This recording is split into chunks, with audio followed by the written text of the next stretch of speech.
Senator Risa. Quick two follows up, Sec, dun sa kaninang issue ng reported na destruction at tampering ng mga DPWH documents kaugnay nitong investigasyon. May suspetsya na po ba ang DOJ kung sinong mas matataas na taong maaring nag-utos niyan? Posible pong mas mataas. Yan po yung ating tinitingnan sa loob po ng opisina ng DPWH tsaka lahat po ng pwedeng mabanggit sa mga sinumpang salaysay.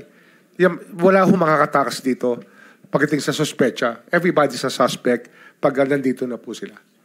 Everyone is a suspect all the way up to the top of food chain, ika nga sa DPWH. Opo. And lastly po, kung mayroong mang kayong ma-establish na importanteng dokumento na natamper na o na-destroy na, paano pong gagawin? Paano po bubuin yung chain of evidence tungkol sa iniimbestiga ng komite?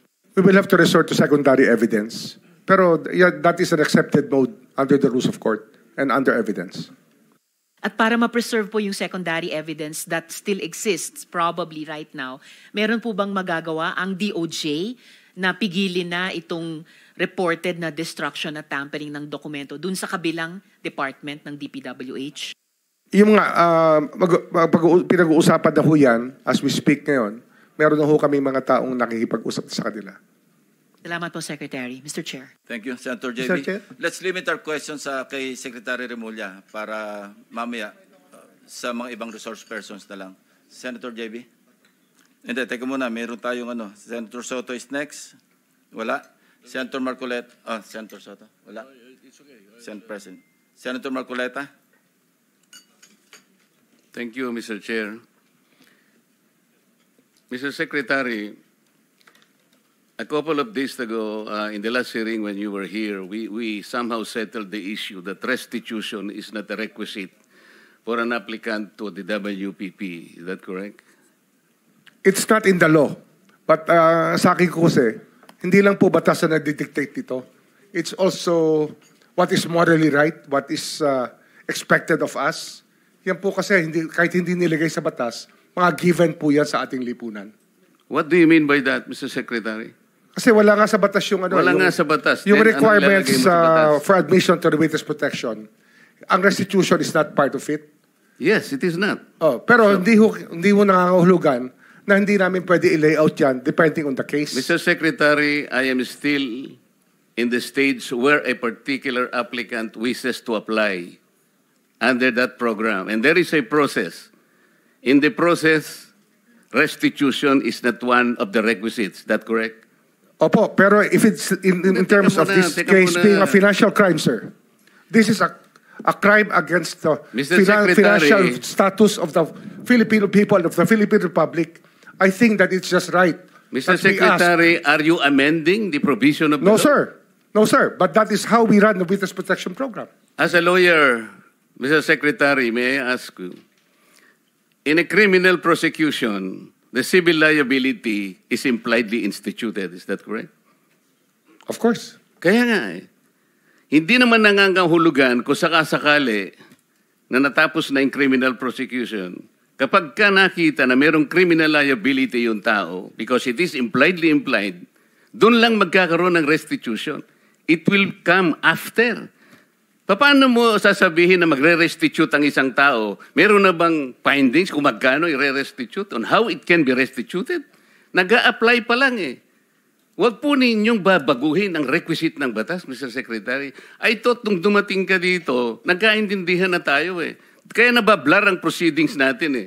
Kaya nga kinote ni, siguro, ang chairman kanina gusto kong ituloy ito. Sinabi niya, nagpa-interview siya, na goodwill and sincerity should be done para i-test. Pwede ba yung ganito? I respect your opinion, sir. But it is not my opinion, it is in the law, Mr. Secretary. Yes, sir. But I am operating... The arbiter sir, is the law. Sir? May I speak, sir? Yes, you I'm are operating from the vantage point of the reason behind the law, sir. What is the reason behind the law? So that we can get justice, and justice can only be attained if there is restitution. So that is the principle behind all of these things that we are talking about now. Mr. Secretary, restitution will come after. It cannot be... Sir, it can come before or after, sir. it can come before or You after. cite the law that it come before. Wala nga po sa batas eh. Sir, Huwag po ninyong babaguhin Sir, ang batas, we Mr. Secretary. are operating on a unique set of facts, and we are, all of these matters are being evaluated because the gravity of this financial crime cannot be underestimated, and that the more assets that we're able to preserve at the outset, the better for our country, sir. Mr. Secretary, I'm very sorry for such a reasoning like that. Alam mo, nakikinig I'm very ang sorry, sir. buong bansa. Also, sir, I'm very sorry too if you do not agree with me. But I respect your opinion, sir, and we will carry out our job as we deem fit, as we see. Mr. Chair, I said that the I am country not needs. expressing an opinion here. I am articulating the provision of law. You do not change the provision of law, Mr. Secretary. You may be disbarred from doing this. Then it's your opinion, sir. It's your option, sir. Sinabi ko na nga, hindi ko opinion ito. I am Then it's your option, articulating sir. the provision of It law. is what you wish to happen. That you may proceed Ikaw ang with what you nagbibigay wish. ng opinion, nilalagay mo yung restitution to test the goodwill of a possible applicant. It is not in the law. Unless you are able to point out the provision of law that it come before. Hindi ganun eh. Sabi mo na nga, and we admitted, impliedly instituted ang civil liability, but this will come eventually after the court has pronounced kung magkano ang ibabalik niya kung meron man. Not before. Thank you, Mr. Chair. Are you done, Senator Marcoleta? Thank you. Okay. So next in line is Senator Padilla. Please limit your question kay Secretary Remulla. Apo, gusto ko lamang pong sabihin kay Secretary, pangalagaan na lang po si Engineer Henry Alcantara. Yun lang po. Opo, salamat po. Thank you. Senator De La Rosa. Thank you, Mr. Chair. Point of clarification lang ito sa akin, Mr. Chair, dahil ito mga diskayas, para mukhang nagbigay na ito ng affidavit in the previous hearings. Gusto natin na may resulta kaagad ito investigation natin. Baka pwedeng isama na rin yung affidavit nila, sir, na evaluate ng DOJ para isang bagsakan na lang yung pagpile ng kaso. Dahil marami sila binanggit na pangalan ng mga congressman. As a matter of fact, undergoing evaluation. By whom, Mr. Chair? DOJ. DOJ ongoing. Sir, na. we met with them already, and we will meet again with them tomorrow. Kasi nawala nga yung kahapon, sir. No? We lost the time yesterday. We were supposed to meet yesterday. Hindi lang po natuloy. Yes, sir. Mr. Chair, just para mas maganda kung isang bagsakan na makuha na sana lahat yan, mapaila na kaagad, Opo. mas maganda. Thank you. Thank you lang, Mr. Chair. Thank you, Salamat. Senator Rapi.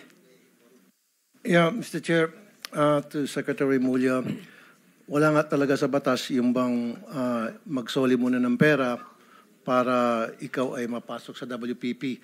Pero kung pagbabasehan natin yung kagusto ng taong bayan, ang galit ng taong bayan, na gusto nilang magpakita in goodwill yung accused bago siya mapunta sa WPP, siguro mas maganda kung sundin natin yung kagusto ng taong bayan, right?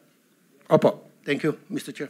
Mr. Chair, there Yes, is also, Senator. I would like to manifest that hindi ko alam kung nakikinig ho tayong lahat, yung sigaw ng taong bayan na libo-libo sa People Power Monument sa Luneta, hindi lang po ang pagnanakaw, they were also shouting, ibalik yung pera nila. And I believe the Secretary of Justice heard that, and I believe Malacanang heard that. Kaya nga po, dito po sa mga kontraktor, mga opisyal, isole ninyo ang pera ng taong bayan. Hindi po batas ang pinag-uusapan. Wala ho tayong pakialam sa batas. Sometimes, you have to bend the law to be able to please the people. Mas mataas po ang taong bayan sa batas. Am I right, Secretary Remulla? Yes, sir. Thank you, Mr. Chair.